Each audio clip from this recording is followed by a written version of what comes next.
یعنی ہم نے ظاہری آرائش تو حاصل کر لی لیکن اپنا اندرونی سکون اور اقدار بالکل گنوا دیے۔ یہاں آ کر سید ضمیر جعفری کا انداز بیاں اپنے عروج پر نظر آتا ہے۔ وہ بڑی خوبصورتی سے خود پر بھی طنز کرتے ہیں اور فرماتے ہیں کہ میرا دل تو سومیا یعنی مسجد میں ہے، مگر میری دستار میگدے میں گروی رکھی ہے۔ وہ خود کو ایک مزیدار آدمی کہتے ہیں۔ اس کا مطلب جانتے ہیں؟ اس کا مطلب ہے کہ وہ بڑی مہارت سے خود کو بھی اس جدید دور کے تضاد اور منافقت میں شامل کر رہے ہیں۔ اور یاد رکھیں، ایک سچے فنکار کی پہچان یہی ہوتی ہے کہ وہ معاشرے کی خامیوں کو خود سے الگ نہیں سمجھتا بلکہ خود کو اسی معاشرے کا حصہ مانتا ہے۔ تشریح کے اس آخری مرحلے میں اس زبردست تقابل پر غور کریں۔ ماضی میں اگر کوئی کشتی ڈوبتی تھی یا کوئی حادثہ ہوتا تھا تو وہ محدود ہوتا تھا، نظروں کے سامنے ہوتا تھا۔ لیکن آج کی سائنس اور ٹیکنالوجی نے کیا کیا ہے؟ اس نے انسان کی تباہی کو اتنا وسیع اور خوفناک کر دیا ہے کہ اب اس کے اثرات بحر اوقیانوس کے پار یعنی امریکہ اور پوری دنیا تک پھیل گئے ہیں۔ یہ ایک بڑی کڑوی حقیقت ہے کہ جدیدیت نے ہمیں جوڑا کم ہے اور تباہی کے دہانے پر زیادہ تیزی سے لا کھڑا کیا ہے۔ چلیں اب ہم اپنے تیسرے مرحلے کی جانب بڑھتے ہیں، جو ہے اس مکمل نظم کا ایک جامع خلاصہ۔ اب یہ وہ مرحلہ ہے جہاں آپ امتحانی نقطہ نظر سے اپنے نوٹس کو بالکل حتمی شکل دے سکتے ہیں۔ اس نظم کے مرکزی خیال کو سمجھنا آپ کے لیے نہایت ضروری ہے۔ سید ضمیر جعفری بڑی صراحت سے یہ واضح کرتے ہیں کہ آج انسانوں کی آبادی یعنی بھیڑ تو بہت بڑھ گئی ہے، لیکن اس بھیڑ میں اصل آدمی اور انسانیت نایاب ہو چکی ہے۔ ہم نے بیماری، کمزوری اور کھوکھلے پن کو ایک فیشن کا درجہ دے دیا ہے۔ یہ تمام علامات اس بات کی غماز ہیں کہ مادی فراوانی اور پیسے کی ریل پیل ہرگز آپ کی اخلاقی موجودگی کی ضمانت نہیں ہو سکتی۔ طلبہ امتحانات میں شاندار نمبر حاصل کرنے کے لیے ان مخصوص اصطلاحات پر عبور ہونا لازمی ہے۔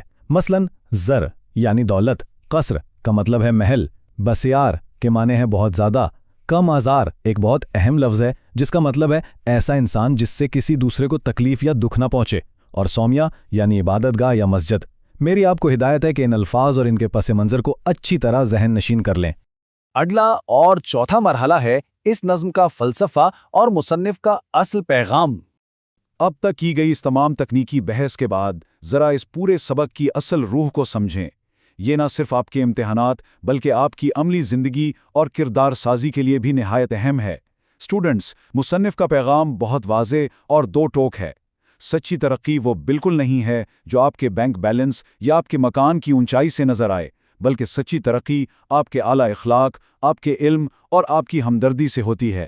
یہ دراصل آپ سب کے لیے ایک وارننگ بھی ہے کہ اپنے مستقبل میں اس جدید دنیا کی اندھی دوڑ میں شامل ہو کر کہیں اپنی انسانیت اور اخلاقی اقدار کو فراموش مت کر دیجیے گا۔ تو لیجئے اب ہم آگے ہیں اپنے 5ویں اور آخری مرحلے پر، یعنی امتحانی نقطہ نظر سے اہم ترین سوالات و جوابات۔ ہماری اس ماسٹر کلاس کا یہ وہ حصہ ہے جو براہ راست آپ کے بورڈ امتحانات کے پرچے سے جڑا ہے۔ پہلا تصوراتی سوال دیکھیے۔ جب یہ سوال آپ کے پیپر میں آئے کہ شاعر نے ماضی اور جدید آدمی کا موازنہ کس طرح کیا ہے، تو آپ کا جواب اس ایک بنیادی نقطے پر کھڑا ہونا چاہیے کہ ماضی کا آدمی علم، دل اور پیار کو اپنی اصل پہچان مانتا تھا، جبکہ موجودہ دور کے انسان نے ان اعلیٰ اقدار کو چھوڑ کر زر یعنی دولت اور قصر یعنی محلات کو اپنی زندگی کا واحد مقصد بنا لیا ہے۔ یہ وہ مکمل فریم ورک ہے جو ممتحن آپ کے جواب میں دیکھنا چاہتا ہے، اور اسی سے آپ کو پورے نمبر ملیں گے۔ اگلا ایک نہایت شاندار تشریحی سوال ہے کہ قیس کو دیوانہ ہونے کے باوجود سمجھدار آدمی کیوں کہا گیا ہے؟ اس کا مؤثر جواب دینے کے لیے آپ کو اس شعر میں چھپے ہوئے گہرے طنز کو بیان کرنا ہوگا۔ آپ لکھیں گے کہ قیس جدید دور کی منافقت، جھوٹی شان و شوکت اور ظاہری تکلفات سے مکمل طور پر آزاد تھا، اسی لیے اس کی نام نہاد دیوانگی آج کے اس کھوکھلے پن اور مادی عقل مندی سے کئی درجے بہتر اور سمجھداری کی بات ہے۔ سیاق و سباق کے حوالے سے یہ سوال اکثر اوقات بورڈ میں پوچھا جاتا ہے کہ آخری شعر میں بحر اوقیانوس کا کیا مطلب ہے؟ آپ کی درسی کتاب کے حاشیے میں بحر اوقیانوس کے پار سے مراد امریکہ بتائی گئی ہے۔ آپ نے اپنے جواب میں یہ بات بالکل واضح کرنی ہے کہ یہ دراصل ایک علامت ہے کہ کس طرح آج کی جدید ٹیکنالوجی اور گلوبلائزیشن نے انسان کی تباہی کے دائرہ کار کو محض ایک علاقے سے نکال کر عالمی سطح تک پھیلا دیا ہے۔ آج کا جدید انسان اپنے گھر بیٹھ کر پوری دنیا کو تباہ کرنے کی صلاحیت رکھتا ہے۔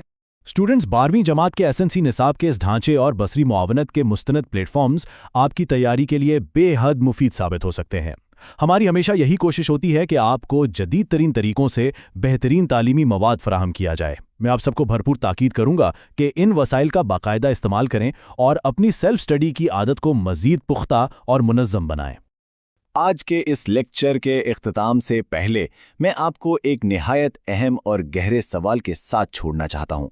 ایک لمحے کے لیے سوچئے گا ضرور، کیا واقعی آج کے اس مشینی، تیز ترین اور مادیت پرست دور میں آپ ایک کم آزار آدمی بننے کی کوشش کر رہے ہیں؟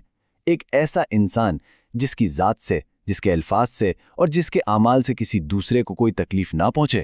اس پر گہرائی سے غور ضرور کیجیے گا۔ اسٹوڈنٹس اس سبق کے نکات کو اپنی تحریر میں ڈھالنے کی کوشش کریں تاکہ امتحانی تیاری بہتر ہو سکے۔ اگر آپ کو یہ سبق پسند آیا تو ویڈیو کو لائک کریں اور اپنے دوستوں کے ساتھ شیئر کریں، اور برائے کرم ہمارے اس پلیٹ فارم کو سبسکرائب کرنا نہ بھولیں۔ مجھے پوری امید ہے کہ آج کی یہ نشست آپ کی امتحانی تیاری اور عملی زندگی دونوں کے لیے بہت فائدہ مند ثابت ہوئی ہوگی۔ اگلے سبق تک کے لیے اجازت دیجیے۔ خدا حافظ۔